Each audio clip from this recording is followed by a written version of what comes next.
Hello friends, हमारे YouTube channel पे आपका स्वागत है। इम्पोर्टेंट स्टडी में आज मैं आपके सामने लेकर आई हूँ टॉपिक वैदिक काल, जिसमें कुछ इम्पोर्टेंट पॉइंट हैं जो आपके साथ मैं डिस्कस करूँगी। तो शुरू करते हैं। वैदिक काल, जो वैदिक काल है 1500 BC बिफोर क्राइस्ट से लेकर 600 BC तक रहा है। तो जो वैदिक काल है हमारा 1500 BC से 600 BC तक रहा है। फिर है वैदिक काल में वेदों की रचना की गई है। तो वैदिक काल में वेदों की रचना की गई है। वेदों को श्रुति कहा जाता है। वेदों को क्या कहा जाता है? श्रुति कहा जाता है। जो वैदिक शब्द है वेद से बना है और वेद का अर्थ होता है ज्ञान। वैदिक संस्कृति के निर्माता आर्य थे। वैदिक संस्कृति में आर्य शब्द का अर्थ होता है श्रेष्ठ, उत्तम, अभिजात्य, कुलीन तथा उत्कृष्ट होता है। जो आर्य थे वो मध्य एशिया के निवासी थे और इसी कथन दिया है वो मैक्स मूलर ने दिया है। ये मैक्स मूलर का है। और आर्यों की भाषा कैसी है? संस्कृति। तो आर्यों की भाषा संस्कृति। आर्य द्वारा विकसित सभ्यता ग्रामीण सभ्यता थी। आर्यों के जो द्वारा विकसित सभ्यता है वो कैसी सभ्यता है? ग्रामीण सभ्यता थी। और आर्यों ने सर्वप्रथम सप्त सैंधव प्रदेश में आकर निवास किया। सप्त सैंधव प्रदेश मतलब 7 नदियों से घिरा हुआ जो देश होता है उसे सप्त सैंधव बोलते हैं। और यह प्रदेश जो पंजाब व अफगानिस्तान में पड़ता है। आर्यों ने खैबर दर्रा पार किया था और यह दर्रा पाकिस्तान व अफगानिस्तान के बीच स्थित है। जो आर्य थे वो चारा गांव की खोज में भारत आए थे। तो चारा गांव की खोज में आए थे तो इनका प्रिय पशु क्या था? गाय थी। और गाय को आर्य लोग अगन्या की श्रेणी में रखते थे। अगन्या का अर्थ होता है ना मानने योग्य, जिसे ना मारा जा सके। अब वैदिक काल को 2 भागों में विभाजित किया गया है। पहला है ऋग्वैदिक काल, दूसरा है उत्तर वैदिक काल। जो ऋग्वैदिक काल है 1500 BC से 1000 BC तक रहा है। और इसके बाद फिर समाज में रहते हैं, समाज में कर्म और वर्ण के आधार पर। तो जो ऋग्वैदिक काल है उसका समाज और कर्म और वर्ण के आधार पर विभाजित है, जिसमें ब्राह्मण, क्षत्रिय, वैश्य, शूद्र इसमें बटा हुआ है। और इसमें ऋग्वेद लिखा गया है। इसके देवता जो हैं वो इंद्र हैं। इंद्र को पुरंदर कहा जाता है, अर्थात किलों को तोड़ने वाला। अब उत्तर वैदिक काल जो 1000 BC से 600 BC तक रहा है। और इसका जो समाज है वो जन्म और जाति के आधार पर है। और इसमें लिखा गया है यजुर्वेद लिखा गया है, सामवेद लिखा गया है, अथर्ववेद लिखा गया है। और इसमें जो देवता हैं इसके प्रजापति विष्णु जी हैं।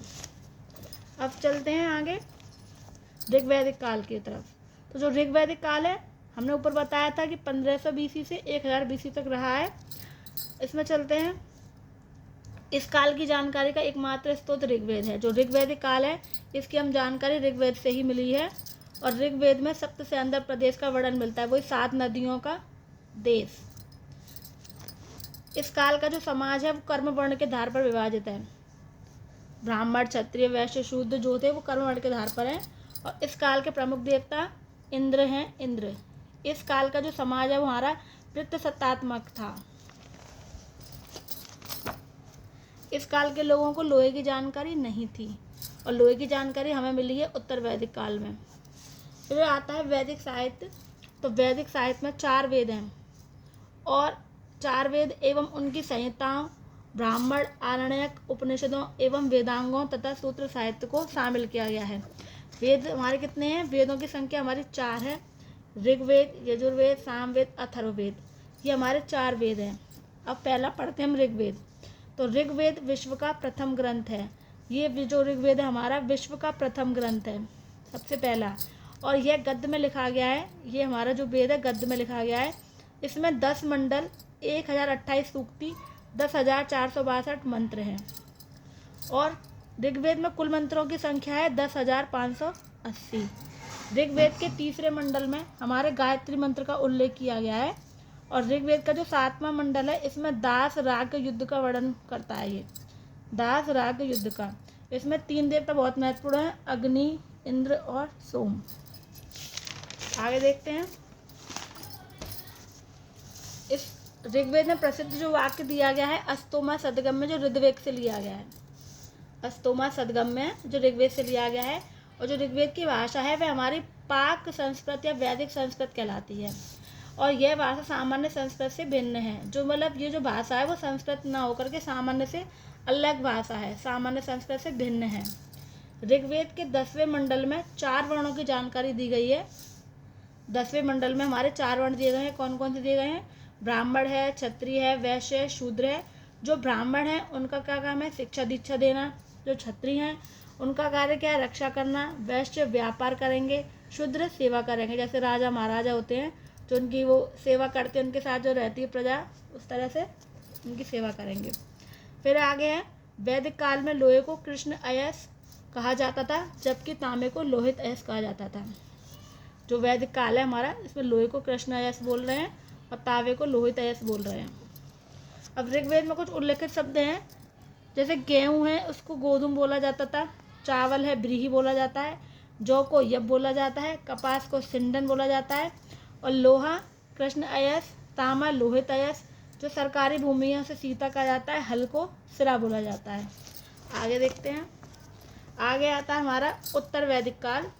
जो उत्तर वैदिक काल है हमारा 1000 BC से 600 BC तक रहा है। इस काल में हम सामवेद, यजुर्वेद, अथर्ववेद इसमें लिखे गए हैं। इस काल के प्रमुख देवता प्रजापति विष्णु थे और इस काल का समाज हमारा मात्र सत्तात्मक था। और जो ऋग्वैदिक काल था उसमें हमारा समाज क्या था? प्रसत्तात्मक था। इसमें मात्र सत्तात्मक है और इस काल में हमें लोहे की जानकारी हुई है। उत्तर वैदिक काल में हमें लोहे की जानकारी प्राप्त हुई थी और यहाँ का जो प्रमुख व्यवसाय हुआ वो कृषि हुआ। आगे देखते हैं। आगे आता है यजुर्वेद। यजुर्वेद में यजुष शब्द का अर्थ है यज्ञ करना, यज्ञ। इसके नाम से पता चल रहा है यजु और यज्ञ।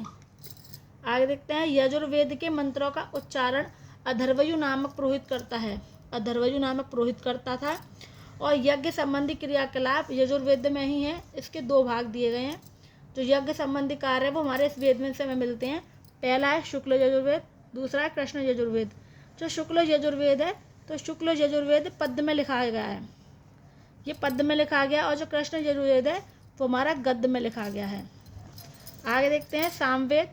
साम का अर्थ है गायन। सामवेद में संकलित मंत्रों को देवताओं की स्तुति के समय गाया जाता था। तो सामवेद हमारा गायन से संबंधित है। सामवेद में कुल 1875 ऋचाएँ हैं, जिनमें से 75 के अतिरिक्त शेष ऋग्वेद से ली गई हैं। इन ऋचाओं का ज्ञान सोमयज्ञ के समय उद्गाता करते थे। भारतीय संगीत के विकास में सामवेद का महत्वपूर्ण योगदान है।